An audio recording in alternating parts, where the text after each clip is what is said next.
Hi, I'm Cora. And I'm Miriam, and we're from the Future Leaders Youth Council. Welcome to Climate Action Figures.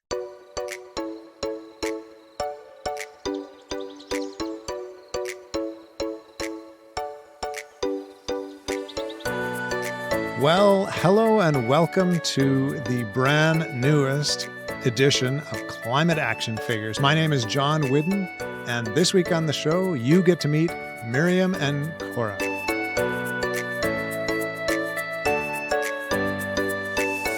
But first, for this week's quick fix, we are returning to Linda in Calgary. We've heard from her a couple of times already because she was so kind as to send many quick fixes for us. But her quick fix today is this.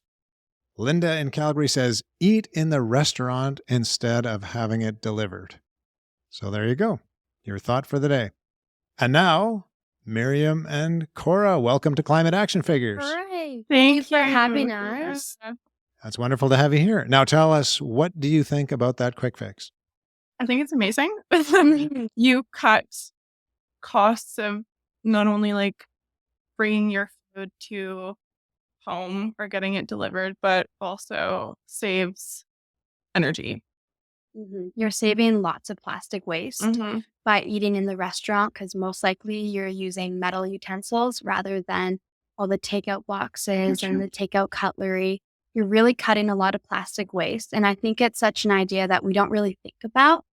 But when you really look at how much of an impact it has, I think more people can really adopt. Great points. A friend of ours just told us the other day that their neighbor called them up and said, did you know you've got a McDonald's bag sitting on your front step? And they said, what? So they went out and looked, and sure enough, Skip the Dishes had delivered a McDonald's bag to their front doorstep.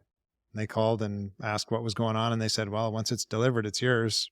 And it turns out one of their son's friends had ordered breakfast, and the previous time he'd ordered, he had been at their house. So this time it got delivered again to their house. She's not so interested in McDonald's, so it also got wasted. So yeah, it's too bad when that stuff happens. So let's just go to the restaurant and eat, right? Yeah, for sure. Or cook our own food, as Linda also suggested in another episode. So I would like to ask you two about Future Leaders Youth Council. You mentioned that at the outset, and the Biosphere Institute sound like fascinating organizations. So tell us a little bit about those. Yeah, well, Miriam and I have been a part of it since the start, which was about 2 years ago now. We've done a few climate projects since we've been a part of this group, and it's really changing. New people have been joining, and it's a lot of fun. You make new friends, you meet new people in the community. Yeah. So could you delineate for us the difference between Future Leaders Youth Council and the Biosphere Institute? For sure. So the Biosphere Institute deals a lot with like community events and bringing people together in terms of environmentalism, whereas Future Leaders Youth Council, in a similar way, just focuses primarily on youth leadership and just making sure that we have a safe space to voice our environmental concerns and kind of get our points and opinions across so that we can make an impact. Okay, so Future Leaders Youth Council, is that a community organization or is it based in your school? How does that work? It's through our community. Yeah. So I think we found out about it from possibly a newspaper ad. But it's open to anyone in the community or anyone in the Bow Valley, really. And you do all kinds of interesting projects, one of which I've seen because Heidi sent a link to this. I better put this in the show notes. The bus ad. Do you want to tell us about the bus ad? Yeah, so we had teamed up with the Rome bus, and the Rome Transit is really important to our community because it is our form of public transport. They are electric run buses that really go all throughout the Bow Valley, and they're really great for many people living here, and they're very well used. But we feel like even more people could use them, and because it really helps cut carbon emissions. So we created a little bit of an advertisement with our group to encourage others to continue taking public transport. And we made it really fun. Like it was a very kind of unserious, fun little video. But the point of it is that we all roam and we should all choose ways to roam in that are like more conscious towards our environment. And it's a really nice thing with our transportation. It's all free. So it is very affordable to people in the community.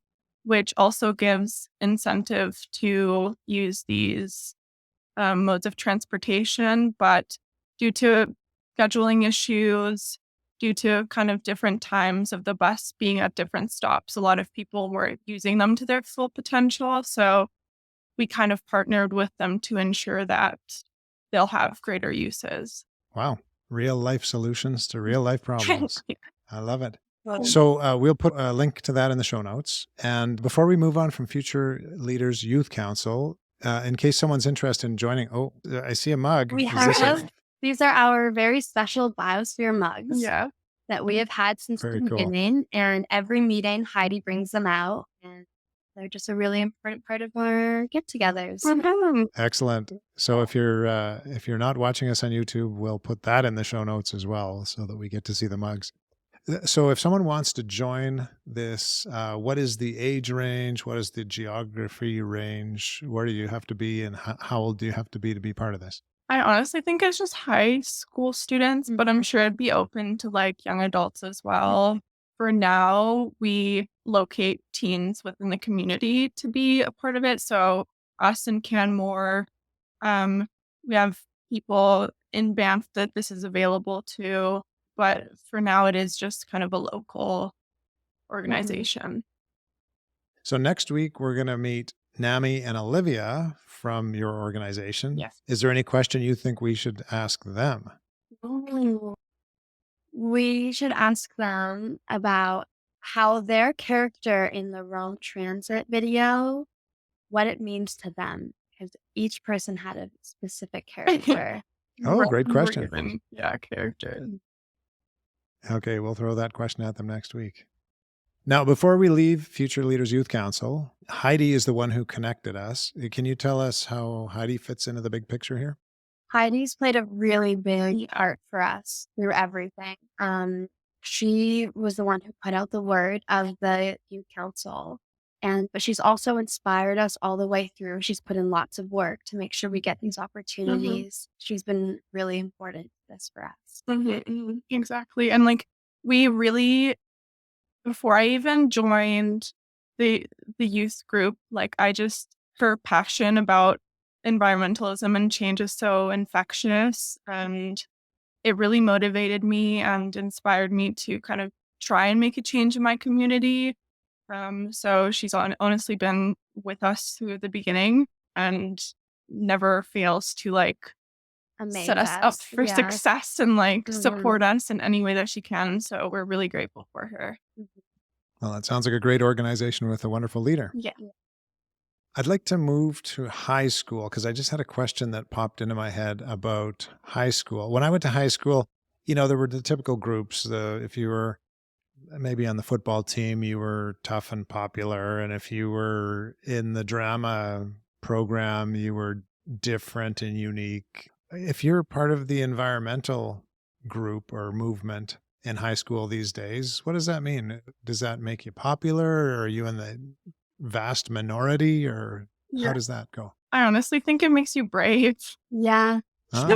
Because I mean, initially being even like a young person trying to make change in your community, like it is a very intimidating thing to try and overtake and try to be involved in. So I think teens in environmental youth groups or like really making any change in the community are really brave.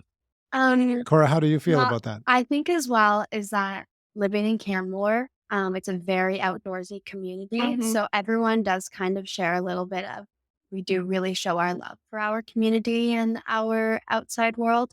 However, it's who really puts in more work or who's more conscious about their actions. For example, everyone kind of says, oh, we really care about our environment and we want change. But I feel like it is a minority group who is really willing to put it to work or really wanting to see it. So brave and minority. But you like being part of that group, by the way, you're speaking today. Yeah, lots of pride to be a part. Very cool.